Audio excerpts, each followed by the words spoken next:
हिंडाल्को के consolidated results आ गए हैं और अगर हम हिंडाल्को इंडस्ट्रीज के रिजल्ट्स आए हैं कंसोलिडेटेड बेसिस पर देखें तो Q2 FY23 में ईयर ऑन ईयर में हमने रेवेन्यू देखा है at 56176 crore, EBITDA is come in at 5362, margin 10% आया है, यहाँ ऑफ कोर्स ड्रॉप दिखा है, पैट 2205, मार्जिन एस्टिमेट से कम है, रेवेन्यू एक्चुअली एस्टिमेट से बेहतर है।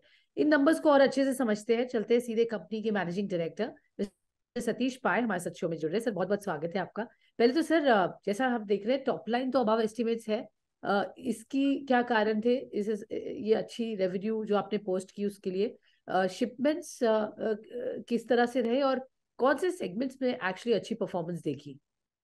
तो पहले हमें यह देखना है कि मार्केट डिमांड हमारे एल्यूमिनियम और कॉपर के लिए सब जगह पे काफी स्ट्रांग है। तो टॉप लाइन जो आप बोल रहे हैं 16% हायर ईयर ऑन ईयर, इसका मीनिंग है कि डिमांड साइड पे हमारा कोई प्रॉब्लम नहीं है। The demand is actually very strong.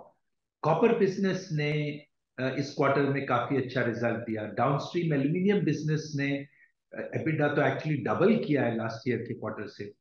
हमारे अपस्ट्रीम एल्यूमिनियम बिजनेस में मार्जिन वर इफेक्टिव, क्योंकि हमारे इनपुट कॉस्ट खासकर कोयले का अवेलेबिलिटी एंड प्राइस एक्चुअली काफी हाई था। तो इसीलिए हमारे जो अपस्ट्रीम के जो एबिटा है जो 30-40% पे आते थे, it has come down to 16.7%। Okay sir, तो ये कारण था नंबर्स का। अगर हम देख रहे हैं कॉपर और एल्यूमिनियम प्राइसेस सर अब in many ways have started to rebound. Dollar index try कर रहा है कूल ऑफ होने का, though at a very high level. Where do you see sir metal prices यहाँ से कहाँ लग रहा है जाएंगे और कितना अभी उसमें चेंजेस हम देखेंगे? नहीं, अभी देखिए कोई भी मेटल प्राइस, कमोडिटी प्राइस इस एनवायरनमेंट में काफी वोलेटाइल है। बेसिक्स ये है, अगर हम एल्यूमिनियम और कॉपर को देखें कि सप्लाई एंड डिमांड काफी टाइट है।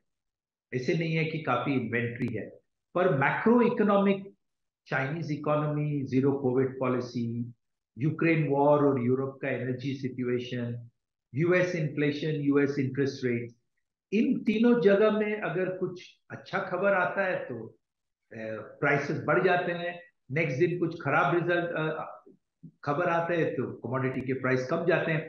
तो ये वोलेटाइल एनवायरनमेंट चल रहा है, क्योंकि इन तीन चीजों पे मैक्रो इकोनॉमिक कुछ सर्टनिटी नहीं है।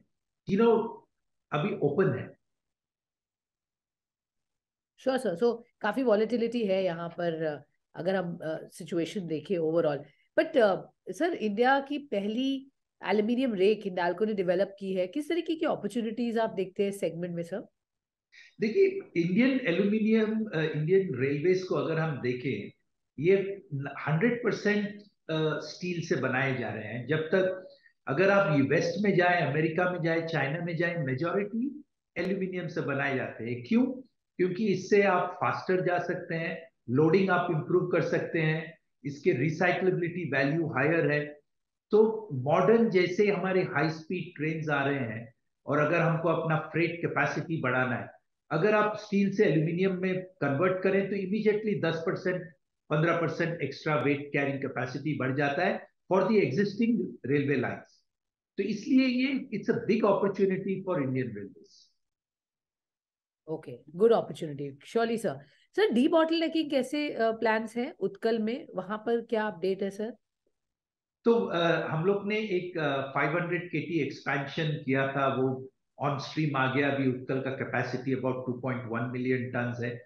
तो हमारे लिए और एक 350 केटी का brownfield D bottle necking opportunity है जो हम लोग ने स्टार्ट किया है, जो शायद नेक्स्ट ईयर दिसंबर तक खत्म हो जाएगा and will give us another 350 KT of alumina.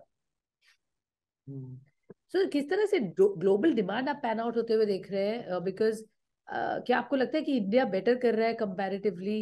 And global demand पर क्या आप एज अ कंपनी वॉचफुल रहेंगे? कहाँ बेटर बेट्स है इस वक्त अगर आप देखेंगे तो?